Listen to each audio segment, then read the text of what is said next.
కక్ష రాజకీయాలు స్టార్ట్ చేసినట్టున్నారు. కక్ష సాధింపు అన్న ప్రాపకాండకి వెళ్ళిపోయారు తప్పితే మా దృష్టికి జరగట్లా, అనుకున్న మేరకి జరగట్లా. అంటే ఎక్స్పెక్ట్ చేస్తున్నారు మీరు. తప్పు చేస్తే శిక్ష పడాలి, తప్పదు. అది గత ప్రభుత్వం ఇంకేం చేసింది మీ మీద అన్యాయంగా అని చెప్తున్నారు కదా మీరు. అసలు జగన్మోహన్ రెడ్డి గారు ఇంటి వైపు కూడా లేదు, ఆ కేసులు పెట్టారని. మీ మీద ఇంకా ఏమేమి కేసులు పెట్టారు? సార్ 7 కేసులు సార్ మొత్తం. అంటే 7 నాన్ బెయిల్బుల్ ఎన్ని పెట్టారు అన్కౌంటబుల్, వేరే విషయం. ఏమీ సంబంధం లేకుండా గుంటూరులో 2-3 యాడ్ స్టేషన్లు. ఇప్పుడు మేమే తప్పు చేశారు, తప్పు లేని దాన్ని సరి చేయడానికి ఏం చేస్తున్నారు? సరి చేయడానికి ఆ కేసులు ఇన్వెస్టిగేషన్ చేస్తున్నారు. నిజంగా లేకపోతే అది మా మీద కేసులు తీసేస్తున్నారు. వాళ్ళు షార్ట్ షీట్లు వేసి ఉండి నిజంగా కనుక అమరావతి దేవతల రాజధాని అనడం ఓ పక్క నుంచి అట్లాంటివి మాట్లాడడం అంటే ఏమని ఇదంతా కుట్రపూర్తిగా. ఎస్, ఇప్పుడు లైన్లోకి వచ్చారు మీరు. ఇక్కడ ఏంటంటే ఎన్డీఏ కూటమి ప్లస్ చంద్రబాబు నాయుడు గారి ఎబిలిటీ మీద అన్ని యొక్క కంపెనీలకి ఇంటర్నేషనల్ లెవెల్లో, ఇంటర్నేషనల్ స్థాయిలో అక్కడి నుంచి జగన్మోహన్ రెడ్డి గారి యొక్క ప్రభుత్వం యొక్క కుట్రే. ఉదాహరణకి ఒక ఉండవల్ సెంటర్లోనే కాపురం ఉంటామండి, రోజు 2 కులాల మధ్య తగాదా అవుతుందండి. ఎవడన్నా పొరుగుడు వచ్చి విజయవాడ వచ్చి గుంటూరు సెటిల్ అవుతారా? అసలు ఎటువంటి అంటే బాధ్యత లేదంటారా? అంటే క్యాపిటల్ విషయంలో కావచ్చు, సాక్షి ఛానల్కి సంబంధించి యాంకర్తో పాటుగా ఆయన కోసం వ్యాఖ్యలు చేసిన ఆయన విషయంలో మాట్లాడిన పదాలు ఉద్దేశపూర్వకంగా చేసే తప్పు సార్ ఇది. ఇప్పుడు ఇంకేమన్నా రామకృష్ణారెడ్డి గారు, సజ్జల రామకృష్ణారెడ్డి ఏమో లేదు, సాంకర జాతి అంటే ఇది. సాంకర జాతి అంటే ఏంది? ఆయన అంటే ఎవరు పుట్టేవారంటే బుడగారు అంత పెద్ద వరదకి విజయవాడ అంత నగరం ఒక పక్కనంతా మునిగిపోయి చాలా ఇబ్బంది పడు. అప్పుడేమన్నా ఇక్కడ ప్రాంతం మునిగిందా? ఓన్లీ 27 మోటార్లు ఉంటే ఏ దగ్గర కొండవీటి వాగు దగ్గర లోకేష్ గారి టీం ఉండవల్లి మా అబ్బాయి లాంటి కార్యకర్తలతోటి ఓన్లీ 15 మోటార్లు ఆన్ చేస్తే. ఇప్పుడు అమరావతి రాజధాని మోడీ గారు వచ్చి పునఃప్రారంభం చేసిన తర్వాత సిచ్యువేషన్ ఏంటి? ఫస్ట్ గవర్నమెంట్ ఆఫీసులు స్పీడ్గా రన్ అవుతున్నాయి, బ్యాంకులు లోన్లు పెట్టి రోడ్లు బోర్డులని స్పీడ్గా చేస్తున్నారు. బయట నుంచి వచ్చిన వాళ్ళంతా కూడా తొందరగా.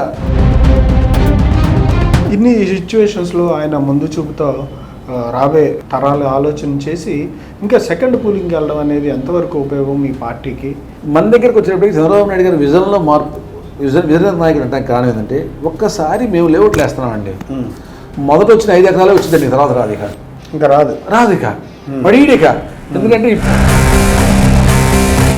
9 నవనగరాలు ఉంటున్నాయి, దాన్ని స్పోర్ట్స్ సిటీ, ఎడ్యుకేషన్ సిటీ ఇట్లా అన్నారు కదా. 9 నవనగరాలు స్పోర్ట్స్ సిటీ సాలదన్న ఫీలింగ్కి వెళ్ళారు.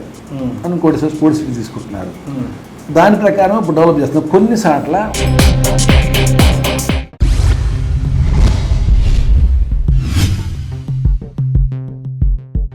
Welcome to ET digital media group. నేడు నవ్యాంధ్రప్రదేశ్లోని అమరావతి రాజధాని ప్రాంతానికి సంబంధించి మంగళగిరి ఎవరైతే నారా లోకేష్ గారు ప్రాతినిధ్యం వహిస్తున్నారో ఆయన నియోజకవర్గం నుంచి గతంలో ఎమ్మెల్యే అభ్యర్థిగా కంటెస్ట్ చేయడానికి పూర్తి స్థాయిలో ప్రయత్నాలు చేసినటువంటి నాయకుడు, అట్లాగే మంగళగిరి నియోజకవర్గ ప్రజలకి, గుంటూరు జిల్లా ప్రజలకు సుపరిచితమైనటువంటి ప్రజానాయకుడు అయినటువంటి జంగాల సాంబశివరావు గారితో వాళ్ళ ప్రత్యేక ముఖాముఖి. నమస్కారం సాంబశివరావు గారు. నమస్తే సార్, ఎట్లా ఉన్నారు? బాగున్నా. రాజకీయాలు కక్ష రాజకీయాలు స్టార్ట్ చేసినట్టున్నారు. కక్ష సాధింపు ఏం లేదు, వాళ్ళు చేశారు. ఉదాహరణ మంగళగిరి ప్రాంతం వరకు నేను మాట్లాడతాను. ఏమీ సంబంధం లేకుండా మా మీద 7 నుంచి 8 నాన్ బెయిలబుల్ కేసులు, 10 నుంచి 15 బెయిలబుల్ కేసులు పెట్టున్నారు. ఈరోజు మంగళగిరి నియోజకవర్గంలో అన్ని కేసులు ఎవరి మీద పెట్టాల మా వాళ్ళు. అంటే 4-5 పెట్టారా? కాదు, ఒకళ్ళిద్దరు కూడా మంగళగిరి నియోజకవర్గం ఎవరి మీద పెట్టినట్లేదు. ఒకళ్ళిద్దరు సోషల్ మీడియా మీద పెట్టినట్టున్నారు, కానీ ఎక్కడ పెట్టాల. మా మీద అప్పుడైతే అందరి మీద పెట్టారు. అంటే వీళ్ళు కక్ష సాధింపు అన్న ప్రాపకాండకి వెళ్ళిపోయారు తప్పితే మా దృష్టికి జరగట్లా, అనుకున్న మేరకి జరగట్లా. అంటే ఎక్స్పెక్ట్ చేస్తున్నారు మీరు. ఎందుకు అంత అవసరం లేదు. తప్పు చేస్తే శిక్ష పడాలి, తప్పదు. అది అదే ఆలోచన గత ప్రభుత్వం కూడా వాళ్ళు చేశారు. అది వాళ్ళ ఆలోచన కూడా అదే కదా, తప్పు చేశారు కాబట్టి మీ మీద. టు ఫ్రాంక్, అసలు నేను జగన్ గారి ఇంటికాడికి ఒకసారి కూడా వెళ్ళి ఉన్నాను.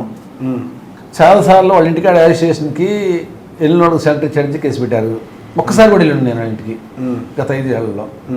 చంద్రబాబు నాయుడు గారి ఇంటికాడికి డ్రోన్ కెమెరా అప్పుడు నేను అసలు అక్కడ లేను. జోగి రమేష్ గారి దగ్గర ఉన్నారు కదా. ఎస్, జోగి రమేష్ ప్రొటెక్షన్ కోసం మా ఇంటి మీద వచ్చి కొట్టలేదు. మేము కొట్టుకో మా ఇంటి మీద వచ్చి మమ్మల్ని తండ్రి అన్నాడు. ఎక్కడికి వెళ్ళి నేను జోగి రమేష్ ఇంటికి వెళ్ళాను. నేను జోగి రమేష్ ఇంటికి వెళ్ళలేదే. మా నాయకుడి ఇంటికి వాడు వస్తే మేము ఏందిరా వచ్చేవారంటే మమ్మల్ని కొట్టాడు. పైపించి మా మీద కేసు పెట్టాడు. అది ఎంతవరకు పద్ధతి? ఇప్పుడు మా ఇంటికి వచ్చి మేము ఏంది అని వచ్చి అన్నది కూడా ఏం లేదు. ఆ రోజు ప్రకటించి రావాలి కదా అన్నాం, దానికి పెట్టాడు. ప్రకటించి రావాలి అంటే మేము చంద్రబాబు నాయుడు ఇల్లు ముట్టడి చేస్తామని ప్రకటించండి. అవును, నిరసన కార్యక్రమాలు ప్రకటించడం అనేది. మేము నిరసన కార్యక్రమం మేము చంద్రబాబు నాయుడు గారి మీదకి వ్యతిరేకంగా అయ్యన్న పాత్ర గారు ఈ మాట అన్నాడు కాబట్టి, వాళ్ళ నాయకుడు కాబట్టి మేము ఆయన గృహ ముట్టడి చేస్తున్నాం అని ప్రకటించండి. ఆ రోజు సంబంధించిన పోలీస్ డిపార్ట్మెంట్ వస్తారు. ఏమి లేకుండా మధ్యాహ్నం కూడా దొంగలాగా తాగుబోతులు తీసుకొచ్చాడు పెట్టేసి గందరగోళం చేస్తే. ఇంకా మీ ప్రభుత్వం, గత ప్రభుత్వం ఇంకేం చేసింది మీ మీద అన్యాయంగా అని చెప్తున్నారు కదా మీరు? అసలు జగన్మోహన్ రెడ్డి గారు ఇంటి వైపు కూడా లేదు, ఆ కేసులు పెట్టారండి. మీ మీద ఇంకా ఏమేమి కేసులు పెట్టారు? సార్ 7 కేసులు సార్ మొత్తం. అంటే 7 నాన్ బెయిలబుల్. బెయిలబుల్ ఎన్ని పెట్టారు? అన్కౌంటబుల్, వేరే విషయం. అన్కౌంటబుల్ అంతే కదా. ఇప్పుడు పెద్ద మమ్మల్ని పెడతారు కదా. బెయిలబుల్ అంటే ఏముందా అంటూ నిరసన పెట్టావు బెయిలబుల్ కేసులు తీసేస్తానండి. ఆ కేసులన్నీ కూడా ఏమీ సంబంధం లేకుండా గుంటూరులో 2-3 అసోసియేషన్లు కేసులు మామే పెట్టారు. సార్ మేము రైతులు పొలం ఇచ్చాం, మేము జైలు బురో కార్యక్రమం ప్రకటించాం, జైలు బురోకి వెళ్ళాం. అది కాకుండా ఎస్ఐని కొట్టాడు, సిఐని కొట్టాడు, లోపల కేసులు పెట్టి తప్పుడు కేసులు పెట్టారు. మేము అయ్యా జైలు బురో జైలు నింపడానికి వెళ్తున్నామయ్యా, మేము అమరావతి రైతులు, మాకు న్యాయం జరగలేదు వెళ్ళాము. తప్పుడు కేసులే కదా. ఇంకోటి బ్రాంక్ వాళ్ళు పార్టీ ఆఫీస్ మీదకి వచ్చారు, మంగళగిరిలో ఉన్న పార్టీ ఆఫీస్కి వచ్చారు. ఆ రోజు నేను పూర్వం పోలీస్ చేశానని చెప్పి అక్కడున్న డిఎస్పీ గారు సంవత్సరం కొంచెం లైజన్ మెయింటైన్ చేసి ఆ లోపల ఇంటెలిజెన్స్ ఎస్ఐని బయటకు తీసుకురండి అన్నాడు. మన పార్టీ ఆఫీస్ కాడ, మంగళగిరి పార్టీ ఆఫీస్ కాడ, అదే మన స్టేట్ పార్టీ ఆఫీస్ కాడ ఎవడైతే ముసుకేసుకుంటాడు. నేను మా మెల్లింపుడి కుర్రాళ్ళని, గుండిమేడ కుర్రాళ్ళని గుండ్రంగా ఒక సేఫ్ ఆకారంలో పెట్టి లోకేష్ గారు చెప్తే, సార్ ఈయన కొడతారు సార్ అంటే, అన్న జాగ్రత్తగా తీసుకెళ్ళి బయటకని ఒక్క మాట కూడా అనమల్ల ఆయన. ఎస్ఐని ఒక్క మాట కూడా వద్దు, జాగ్రత్త తీసుకెళ్ళి అన్నా అన్నట్టు లోకేష్ గారు. మేము చాలా సేఫ్టీ పెట్టి తీసుకొస్తే ఆ తీసుకొచ్చిన వాళ్ళ మీద SC/ST కేసులు పెట్టారు. తీసుకొచ్చిన వాళ్ళు నేనే తీసుకొచ్చా, తీసుకొచ్చింది పోలీసుని. అక్కడ వాళ్ళు ఇన్ఫార్మరో సంథింగ్ అని చెప్పి పార్టీ ఆఫీస్లో కార్యక్రమం జరుగుతుందండి. ఎవరో ఒక ఆయన పట్టుకున్నారు మా వాళ్ళు. పట్టుకుంటే దొరికాడు. దొరికితే అతను చివరికి ఇంటెలిజెన్స్ లో బయటకు వచ్చింది, చెప్పలేదు చివరి వరకు అతని పేరు కూడా. సరే, అది లోకేష్ గారు హైదరాబాద్ నుంచి వచ్చున్నారు. వచ్చిన తర్వాత ఇతను వదిలిపెడితే కోపంగా ఉన్నారు కాబట్టి మీరు జాగ్రత్తగా తీసుకెళ్ళమంటే చాలా జాగ్రత్తగా తీసుకెళ్ళి నేను అప్పుడున్న డిఎస్పీ గారికి అప్పు చెప్పాము. మా మీద కేసు పెట్టారు, నాన్ బెయిలబుల్ కేసు. ఆయన ఎవరు SC/ST అంట. ఆ రోజు అయితే సేఫ్, ఖచ్చితంగా సేఫ్. మేము మా కుర్రాలు పెట్టుకొని చేతికి హ్యాండిల్ వేసుకొని తీసుకొచ్చాము. అన్ని తప్పుడు కేసులు పెట్టారు. ఇప్పుడు దానికి రివెంజ్ లేదే, పెట్టలేదు ఎవరి మీద. ఎక్కడ పెట్టాం? ఆ రోజు సీసీ కెమెరాలు ఎవడైతే దొరికాడు వాడిని అరెస్ట్ చేస్తారు. చూడండి మీకు, ఆ రోజు పార్టీ ఆఫీస్ కాడ సీసీ కెమెరాలు ఎవరైతే ఉన్నాడో వాళ్ళ మీద కేసులు పెట్టారు. అంటే అది వదిలేస్తారు. రివెంజ్ ఎందుకంటే, రివెంజ్ అంటే ఏంది? అసలు ఏం సంబంధం లేకుండా చేయటం.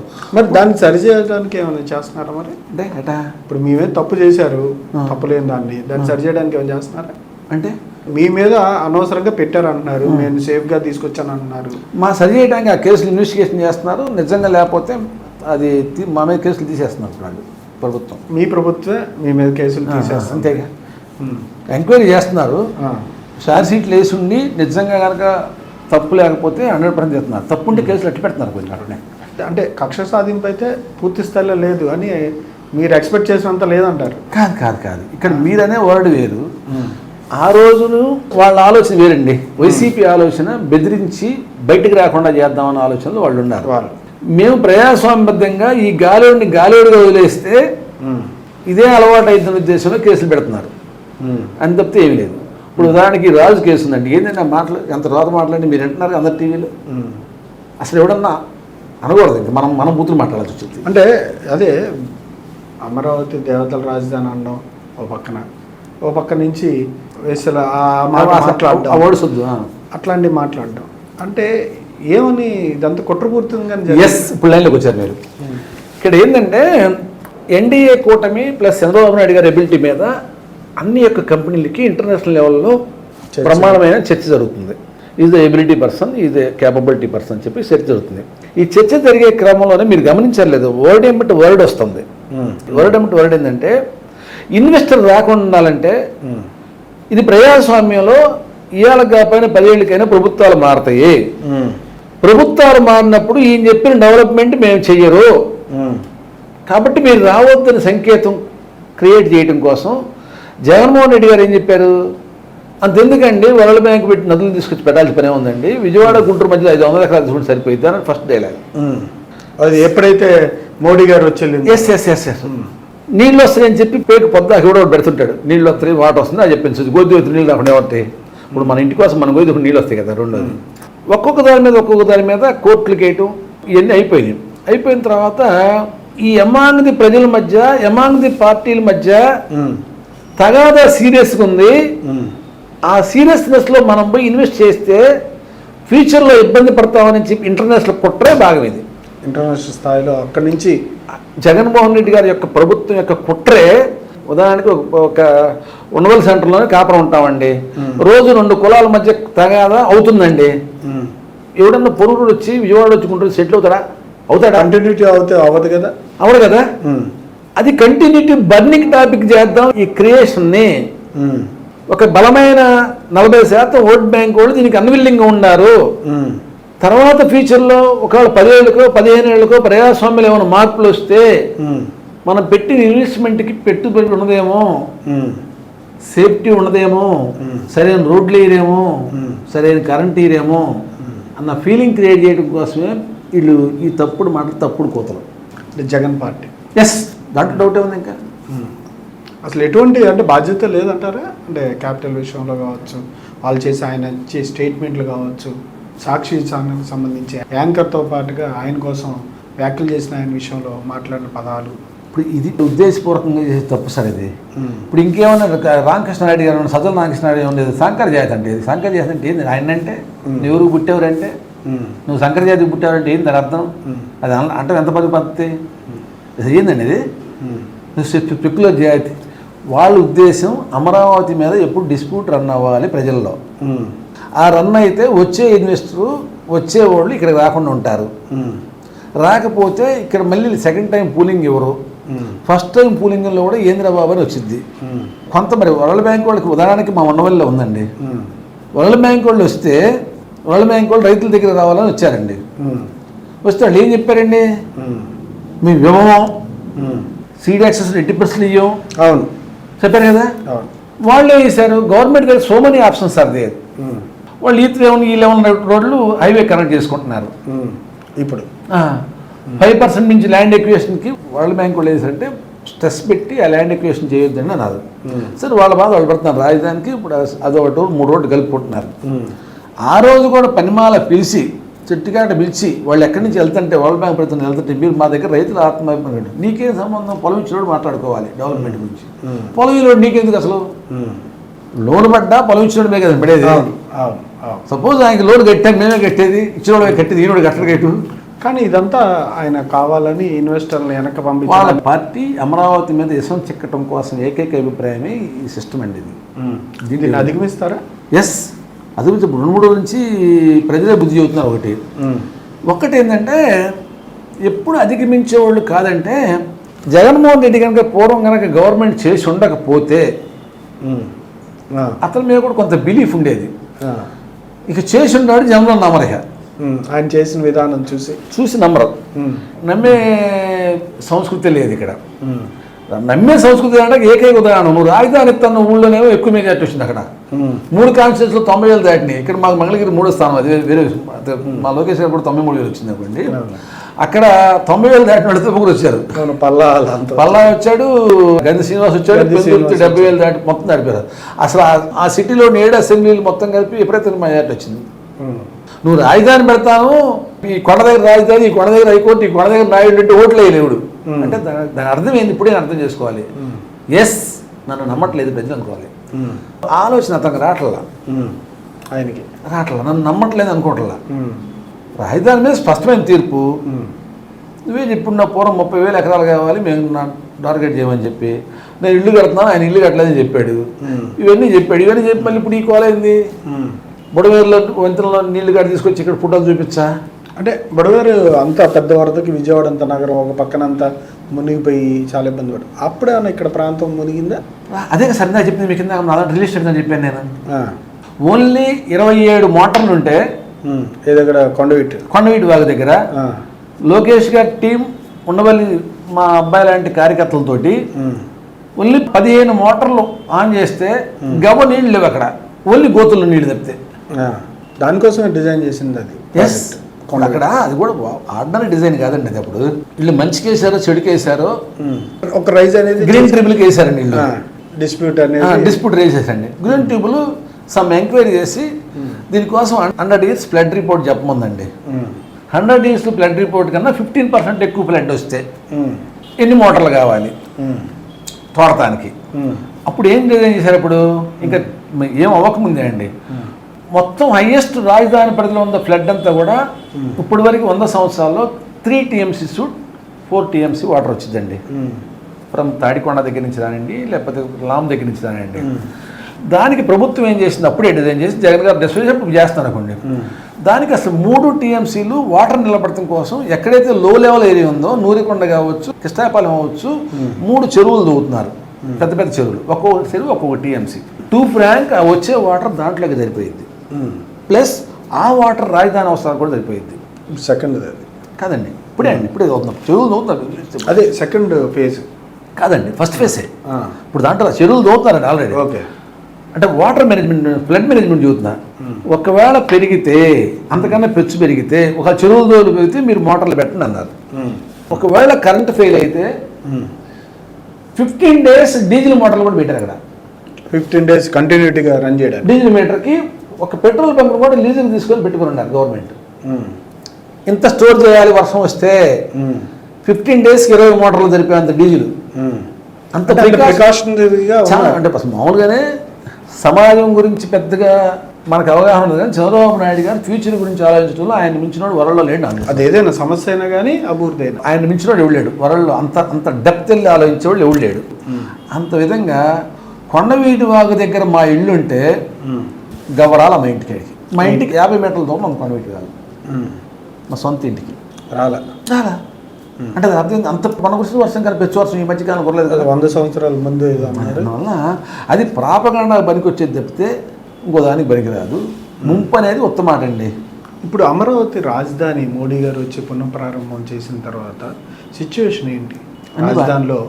అంటే ఏదైతే ప్రాజెక్ట్స్కి సంబంధించి ఫస్ట్ గవర్నమెంట్ ఆఫీసులు స్పీడ్గా రన్ అవుతున్నాయి. బ్యాంకులు లోన్లు పెట్టి రోడ్లు బోర్డులని స్పీడ్గా చేస్తున్నారు. బయట నుంచి వచ్చిన వాళ్ళంతా కూడా తొందరగా తీసుకుంటున్నారు. వాళ్ళకి ఎప్పుడైతే పూర్వం గవర్నమెంట్ డబ్బులు అంటే ఈ సెంట్రల్ గవర్నమెంట్ రిలీజ్ చేసిందో లేదో అని భయం చొప్పున కాంట్రాక్ట్స్ కూడా ముందుకు వచ్చేవాడు కాదు.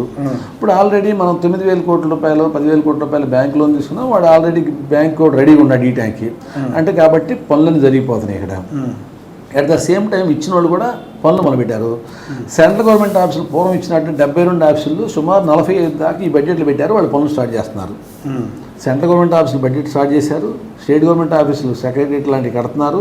ఇన్ఫ్రాస్ట్రక్చర్ రోడ్లు ప్రతి వాళ్ళు ఇండస్ట్రీ పెడితే దానికి కావాల్సిన రోడ్లు ఫస్ట్ కరెంట్ ఇవ్వమంటున్నాడు చంద్రబాబు గారు, అవి చేస్తున్నారు. కాబట్టి రాజధాని ఈరోజు ఇండియాలో స్పీడ్గా పనులు జరిగేది రాజధాని ఒకటి జరుగుతున్నాయి అంటారు. అయితే మొత్తం చూసే మీరు రైతుగా కూడా ఉన్నారు కదా, మీకు ప్లాట్ కేటాయించారా? పొలం ఉంది. అదే మీ పొలం ఇచ్చారు. పెనుమాక వరకు ఇంకా కేటాయించలేదు. కొంత ప్రాసెస్ కొంత రావాల్సింది కాబట్టి మా ల్యాండ్ పెనుమాకలో ఉంది కాబట్టి కేటాయించలేదు. ఇంకా కేటాయించలేదు. అంటే ఇంకా ఏమేమి ఇష్యూస్ ఉన్నాయి ఇంకా గవర్నమెంట్ దగ్గర రైతులకు సంబంధించి? అసైన్మెంట్ అనౌన్స్మెంట్ అంటే ఇష్యూ ఒకటి ఉంది. ఒకటి ఎక్కడన్నా ఎవరి ల్యాండ్ ఎక్వేషన్కి వెళ్ళాలా, వైఆర్ చర్చల ద్వారా పాయింట్ ఉంది అక్కడ ఇవ్వనున్నది. అదేవిధంగా సీడ్ యాక్సెస్ రోడ్డు కానీ అదర్ రోడ్ల కింద పొలాలు ఇవ్వని కొంతమంది రైతులు ఉన్నారు, వాళ్ళతో మాట్లాడాల్సిన ఇష్యూస్ ఉన్నాయి. సార్ దిస్ ఈజ్ ద పెద్ద ప్రాజెక్ట్ అండి. కానీ ఇన్ని ఇష్యూస్ ఉన్నాయి సార్. ఒక ఇల్లు కడుతుంటేనే కరెంట్ వాడితో ప్రాబ్లం, ఇంటోడితో ప్రాబ్లం, పక్కింటోడితో ప్రాబ్లం, ఎదుటితో ప్రాబ్లం వస్తే ఇన్ని వేల కిలోమీటర్లు రాజధాని కడుతుంటే హౌ మెనీ ప్రాబ్లమ్స్ అయితే ప్రాబ్లమ్స్ వస్తే సాల్వ్ అవుతాయండి. ఆల్వేస్ ప్రాబ్లమ్స్ ఉంటాయి. ప్రాబ్లం లేకుండా ఆర్గనైజేషన్ ఉండదు. మనం సొంత ఇల్లు కడుతుంటే ప్రాబ్లమ్స్ వస్తున్నాయి కదా. ఇన్ని సిచ్యువేషన్స్లో ఆయన ముందు చూపుతో రాబోయే తరాలు ఆలోచన చేసి ఇంకా సెకండ్ పూలింగ్కి వెళ్ళడం అనేది ఎంతవరకు ఉపయోగం మీ పార్టీకి?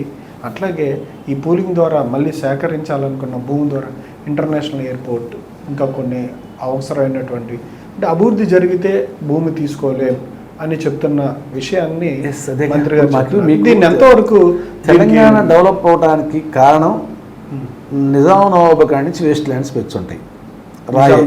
నిజాం నవాబు కాడి నుంచి వేస్ట్ ల్యాండ్స్, రాతి పొలాలు, ఏనం పొలాలు అవన్నీ ఉన్నాయి అక్కడ. హైదరాబాద్ సిటీ డెవలప్ అవడానికి అది ఒకటి కారణం అండి. ఇది కొండల బొట్లు ఏం చేసుకోవాలి కాదు, ల్యాండ్స్ కింద ఉండేది.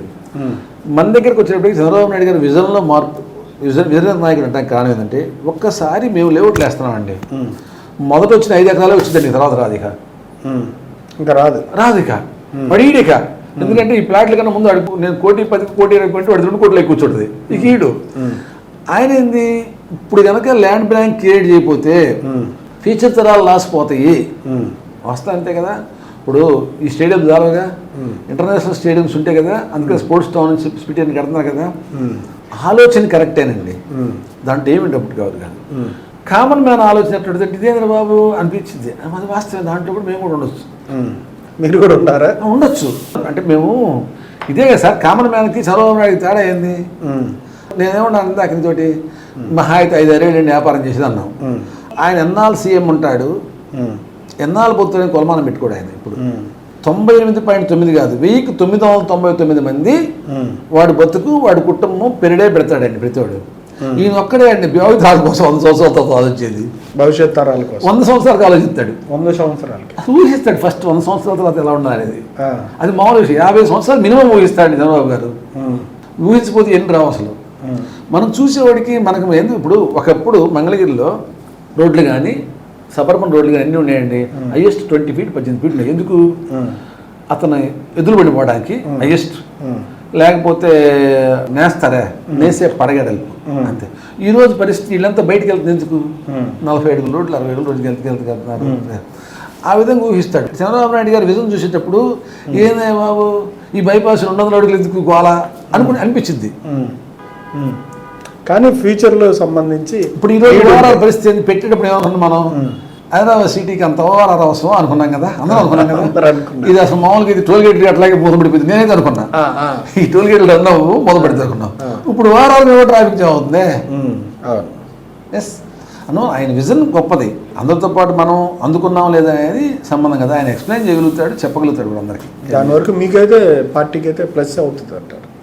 ఆయన విజనే మా పెట్టుబడికి, ఆయనే మా పెట్టుబడి.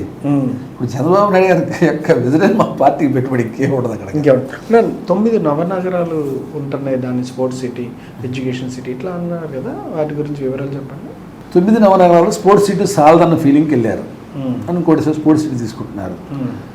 దాని ప్రకారం ఇప్పుడు డెవలప్ చేస్తున్నాం. కొన్ని సార్ల ఉదాహరణకి వినోద నగరం అనేది కలిపి కొన్ని సార్లు ల్యాండ్ కొంత రావాల్సిన మాట వాస్తవం.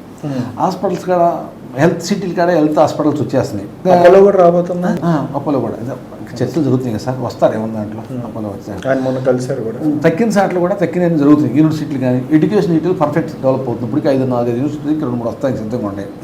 MBA అది ఒకటి కూర్చుంటే ఎగ్జామ్ అది ఇండియాలో IIM 4 తర్వాత టాపెస్ట్ MBA కోర్సు అది వస్తుంది. అగ్రిమెంట్ అయ్యారు కదా, అది మామూలు ఆర్డినరీ కోర్సు అది కాదు కదా. అలాగే నల్సర్ లాంటిది ఒకటి లా యూనివర్సిటీ వస్తుంది కదా, అది ఆర్డినరీది కాదు కదా. ఇవన్నీ కూడా ఆయన కృషికి ఎవరు ఇది కదండి. అంటే ఇవన్నీ వచ్చిన ప్లేస్ అన్నమాట వాస్తవం. అందుకే ఎలక్షన్స్కి వెళ్తున్నారు. పార్టీకి బెనిఫిటే, సమాజానికి కూడా బెనిఫిటే. కాకపోతే ఏంటంటే చిన్నవాళ్ళం కాబట్టి అర్థం చేసుకోలేకపోవాల్సింది. కూటమి వల్ల ఇబ్బంది పడుతున్నారా 3 పార్టీలతో పనిచేయడం వల్ల? మీరు ఇబ్బందులు ఉండవు కాదు, సహజంగా కదండి. ఎక్స్పెక్టేషన్ ఎక్కువ ఉంటుంది. గవర్నమెంట్ వచ్చిన తర్వాత ప్రతి కార్యకర్త యొక్క ఎక్స్పెక్టేషన్ పెంచి ఉంటుంది. ప్రభుత్వం రాకముందు ఎన్నికల్లో ఇచ్చిన హామీలు, వాటి అమలు మీద మీ ఒపీనియన్ ఏంటి?